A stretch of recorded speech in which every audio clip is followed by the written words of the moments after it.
Het lijkt mij een goed moment om even te schakelen met Damwoude. Hallo Ferdinand, ben jij daar? Hey, we gaan onderweg naar nummertje 128. De straatnaam, ach jeetje, wat was het? Ik vraag het even aan mijn cameravrouw. Je bent toch wel op een goede plek, hoop ik? De Voorweg. De Voorweg. Ja, de Voorweg in Damwoude. Kijk, meneer zit in de... Hij steekt zijn vinger op. Zijn vrouw kijkt ook naar mij. Maar we mogen toch doorlopen. We zijn bij Jan en Sita Tolen.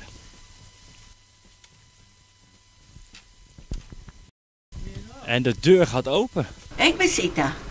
En u bent? Jan Tolen. En we hebben een brief gekregen van Reindert en Anneke. Oh, moet je ophouden. Ja, moet ik ophouden? Ja. Moet ik weer weg? Nee, ik vind het leuk, want ik zag je gisteren in Dokkum, maar wanneer? Ja. Ik heb het gezien bij een paar oudere mensen. Ja. Ik vond het zo leuk. Zei ik nou tegen hem, moet eens kijken, kom je met olieballen bij de deur. En nu? Reiner en En Anneke. Nu bent u aan de beurt. Nou, best nou aan de beurt. Prachtig. Wij hebben vernomen dat uw man Is doet een zoveel goed werk voor de omgeving hier. Ja, Dat die mensen zeiden van nou... ja hij is Ja, vandaag jarig. hij is nog jarig ook. Hij Hij is is ook jarig hij is vandaag. 28 geworden, toch? Ik wou dat waar. Hoe wou dat het waar was? Kom er in. We mogen weer naar binnen toe. Wat Ja, maar geweldig erin toch komen. weer. Nou.